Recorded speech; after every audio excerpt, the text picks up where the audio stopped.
तो सुनो बच्चों, आज की रात कुछ अलग है। हवा में सरसराहट है, जैसे कोई कान के पास फूंक रहा हो। जंगल में अंधेरा इतना गहरा था कि नाक भी ना दिखे। चांद और तारे भी छुप गए थे, जैसे सब कुछ होने वाला हो। जंगल के पेड़ ऊंचे, डालियां दानव के हाथ जैसे। सूरज की रोशनी भी नहीं आती थी। दिन में भी अंधेरा, रात में तो सोचो क्या होता होगा। सूखे पट्टों की आवाज, जैसे कोई धीरे धीरे तुम्हारे पीछे चल रहा हो। जंगल के बीच एक पगडंडी थी, धूल मिट्टी से ढक चुकी। कहते हैं जो उस रास्ते पर गया कभी वापस नहीं आया। शहर में उसकी कहानियां ही सुनाई जाती थी। दादी नानी बच्चों को डराने के लिए कहती थी, सो जाओ वरना जंगल वाला भूत आ जाएगा। वो भूत इसी जंगल में रहता था। उस अंधेरी रात जब सब सो रहे थे, जंगल में कुछ अजीब हो रहा था। हवा में सरसराहट, खामोशी जो शोर से भी ज्यादा डरावनी थी। जंगल किसी अनजान मेहमान का इंतजार कर रहा था। दो मेहमान शहर से आए थे, अपनी किस्मत आजमाने। उन्हें नहीं पता था कि यह रात उनकी जिंदगी बदल देगी, और वो एक ऐसे राज को खोलने जा रहे हैं जो सदियों से बंद था। जंगल के बीच एक जाली हुई हवेली थी, काली, वीरान, सदियों से खाली। दीवारें काली, छत टूटी, खिड़कियों के शीशे टूट गए। हवा चलती तो आवाज आती, जैसे कोई रो रहा हो। शहर के लोग कहते थे हवेली में भूत रहते हैं, उन लोगों के जो यहां जलकर मर गए। हवेली के बारे में कई कहानियां थी, राजा का श्राप, परिवार की बर्बादी। उनकी आत्माएं इंसाफ का इंतजार करती हैं। हवेली का दरवाजा आधा जाला, लोहे के कुंडे पर जंग। घास इतनी बड़ी कि बछड़ा छुप जाए, फूल काले रंग के। कहते हैं उनमें मारे हुए लोगों का खून है। हवेली एक राज थी जिसे कोई सुलझा नहीं पाए। हर बच्चा इसकी कहानी सुनकर बड़ा हुआ, लेकिन अंदर जाने की किसी की हिम्मत नहीं होती थी। लोग कहते जो करीब जाता है हवेली उसे खींच लेती है, फिर वो कभी वापस नहीं आता। लेकिन कुछ लोग होते हैं जिन्हें डर नहीं लगता, जिन्हें एडवेंचर पसंद है, राज सुलझाना अच्छा लगता है। ऐसे ही दो लोग शहर से आए। उन्होंने सोचा सच जानकर ही रहेंगे। हवेली उनका इंतजार कर रही थी, और उस रात राज खुलने वाला था।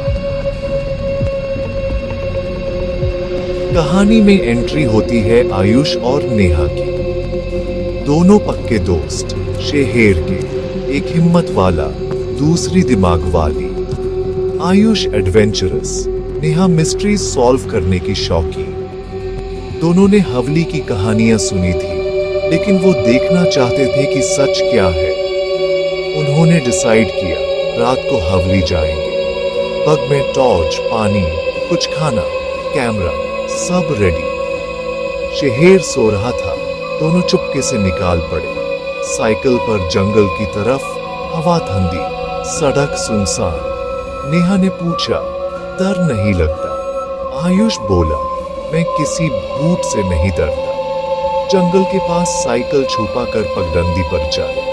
जंगल में घुसते ही लगा जैसे हजारों आंखें देख रही हैं। हर तरफ खामोशी, सिर्फ कदमों की आवाज। आयुष ने टॉर्च निकाली, नेहा उसके पीछे। दिल जोर जोर से धड़क रहा था। एडवेंचर का एक्साइटमेंट, अनजाने का डर, लेकिन दोनों रुके नहीं। हवेली उनके सामने थी, और राज उनके एक कदम आगे। हवेली सामने थी, काली, वीरान, डरावनी। आयुष की भी हिम्मत काम पड़ गई। नेहा ने हाथ पकड़ा, अब पीछे नहीं हटेंगे। दरवाजा थोड़ा खुला, धक्का दिया, अंदर घुप अंधेरा, जलने की बदबू। टॉर्च की रोशनी में देखा, हर तरफ जाले, धूल, प्लास्टर उखड़ चुका। लगता था सदियों से कोई नहीं आया। धीरे धीरे आगे बढ़े, कदमों के नीचे कांच के टुकड़े। हर कदम पर नई आवाज। लग रहा था कोई देख रहा है। हवेली के बीच एक बड़ा हॉल, आखिरी छोर पर एक बड़ा आईना। आईना सुंदर, सोने का फ्रेम, नक्काशी, लेकिन एकदम साफ। पूरी हवेली जली, लेकिन आईना चमक रहा था जैसे अभी अभी साफ किया हो। आयुष और नेहा हैरान, ऐसी जगह पर इतना सुंदर आईना। कहानियों के मुताबिक इस आईने में एक भूत कैद था।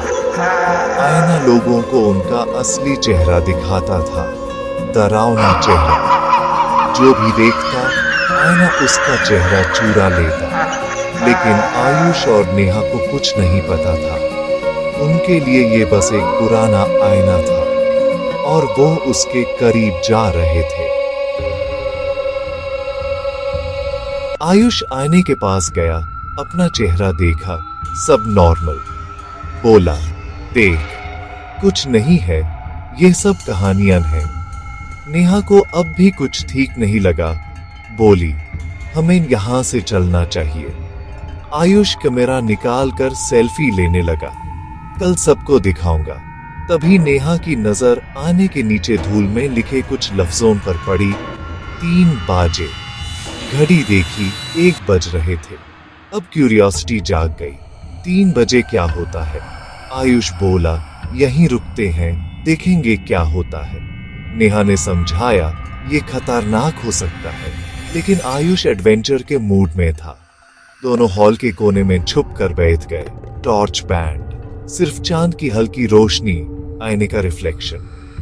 वक्त धीरे धीरे गुजार रहा था। हर पल एक साल जैसा लग रहा था। हर तरह की आवाजें, कभी लगता कोई पास से गुजरा, कभी कोई नाम पुकार रहा हो। आयुष, नेहा, दोनों एक दूसरे का हाथ कस के पकड़ लिया। सांसें तेज हो गई, दर्द दिल में घर कर गया। लेकिन अब वापस जाने का रास्ता नहीं था। 3 बजने का इंतजार करना ही था। उन्हें नहीं पता था, ये इंतजार उनकी जिंदगी की सबसे बड़ी गलती बन जाएगा। और रात का असली राज अभी बाकी था। टिकटॉक, 3 बजे। हवेली में खामोशी छा गई। हवा रुक गई। सब कुछ थमा सा लगने लगा। आयुष और नेहा की सांसें रुक गई। आंखें आईने पर टिकी। आईने से नीली रोशनी निकालने लगी। हॉल उस रोशनी से भर गया। आयुष क्यूरियोसिटी में आगे बढ़ गया। नेहा ने रोकने की कोशिश की, लेकिन आयुष ट्रांस में था। वो आईने के बिल्कुल सामने जाकर खड़ा हो गया। आईने में अब उसका चेहरा नहीं था, एक जाला हुआ, पिघला हुआ चेहरा था। आंखों की जगह काले गड्ढे, मुंह खुला, चीख जिसमें आवाज नहीं थी। आयुष जम गया, बोल नहीं पाया। यह वही पल था जिसका आईने के भूत को इंतजार था। जाले हुए चेहरे ने आईने के अंदर से हाथ बढ़ाए, धुएं के बने हुए। उन हाथों ने आयुष के चेहरे को पकड़ लिया। आयुष को लगा हजारों सुइयां चेहरे पर चुभ रही हैं, एक अजीब सा दर्द, ठंडक। उसने चीखने की कोशिश की, लेकिन आवाज नहीं निकली, जैसे कोई उसका गला दबा रहा हो। नेहा सब देख रही थी। डर के मारे आवाज बैंड हो गई थी। आयुष का चेहरा धीरे धीरे उसके जिस्म से अलग हो रहा था और आईने के अंदर समा रहा था। सब कुछ पल में बदल गया। नेहा ने देखा, ड्वेन के हाथ आयुष का चेहरा खींच रहे हैं, जैसे मास्क उतार रहे हो। आयुष का असली चेहरा आईने के अंदर समा गया और जाला हुआ चेहरा उसके जिस्म पर आ गया। आयुष अब आयुष नहीं रहा था। आईने की नीली रोशनी कम हो गई, सब शांत हो गया। बस एक चीज बदल गई थी, आयुष का चेहरा। उसके जिस्म में अब वो भूत था। उसकी आंखों में जीत की चमक थी, सदियों की कैद से आजादी। नेहा की चीख पूरी हवेली में गूंज गई। वो दरवाजे की तरफ भागी, जंगल के अंधेरे में। कांतों से कपड़े फट गए, पैरों में चोट, लेकिन वो रुकी नहीं। उसके कानों में बस अपनी चीख और आयुष के नए चेहरे की मुस्कान गूंज रही थी। वो हवेली, वो आईना, उसकी जिंदगी का सबसे भयानक सपना बन चुका था। उसने आयुष को खो दिया था, हमेशा के लिए। और एक नई बला इस दुनिया में आ चुकी थी। एक ऐसी बला जिसका कोई चेहरा नहीं था, और अब वो आजाद थी। आईने का भूत आजाद था। यूज आयुष का जिस्म मिल गया था, लेकिन यूज एक नॉर्मल चेहरा चाहिए था ताकि लोगों के बीच घूम सके। आईने के अंदर अब आयुष का असली चेहरा कायद था। भूत ने उसे मास्क की तरह पहना। जैसे ही मास्क पहना, वो फिर से आयुष बन गया। कोई देखकर कह नहीं सकता था कि इस चेहरे के पीछे भूत छुपा है। अब वो नई दुनिया में जाने को तैयार था। सुबह हो रही थी। सूरज की पहली किरण हवेली में आ रही थी। उसने सोचा, कितनी सुंदर है ये दुनिया, अब ये मेरी है। धीरे धीरे हवेली से बाहर निकला, जंगल से निकालकर शहर की तरफ। उसकी आंखों में एक अजीब सी चमक थी। अब वो मासूम आयुष नहीं था, वो एक शिकारी था, नए शिकार की तलाश में। ये चेहरा भी एक दिन पुराना हो जाएगा, तब उसे एक नए चेहरे की जरूरत पड़ेगी और फिर से शिकार पर निकलेगा, किसी नए आयुष की तलाश में, और साइकिल फिर शुरू हो जाएगी। क्या तुम अगला शिकार हो सकते हो? नेहा शहर पहुंची, सबको बताने की कोशिश की, हवेली, आईना, आयुष के बारे में, लेकिन किसी ने यकीन नहीं किया। सबने सोचा वो डर गई है। आयुष कुछ दिन बाद वापस आ गया, बिल्कुल नॉर्मल। सबने उसकी बात मान ली, लेकिन सिर्फ नेहा जानती थी कि ये सच नहीं है। वो आयुष से दूर रहती थी, उसकी आंखों में भूत दिखता था। अब वो भूत आयुष का चेहरा लगाकर तुम्हारे बीच रहता है, तुम्हारे शहर में, तुम्हारे स्कूल में, शायद तुम्हारे पड़ोस में। वो बिल्कुल नॉर्मल दिखता है, हंसता है, खेलता है, लेकिन रात के अंधेरे में अपना असली चेहरा देखता है और एक नए चेहरे का इंतजार करता है, क्योंकि ये चेहरा भी एक दिन पुराना हो जाएगा। तब उसे एक नए शिकार की जरूरत पड़ेगी। हो सकता है अगला नंबर तुम्हारा हो, तो बचो। अगली बार जब आईने में देखो, ध्यान से देखना, खासकर रात के 3 बजे। क्या पता तुम्हारा असली चेहरा ना दिखे, बल्कि वो चेहरा दिखे जो तुम छुपाते हो। और अगर तुमने उसे देख लिया, तो तुम्हारा चेहरा तुम्हारा नहीं रहेगा, वो चोरी हो जाएगा हमेशा के लिए, और तुम्हारी जगह कोई और इस दुनिया में आ जाएगा, तुम्हारा चेहरा पहनकर। शायद वो भूत अभी भी तुम्हारे बिल्कुल पीछे हो।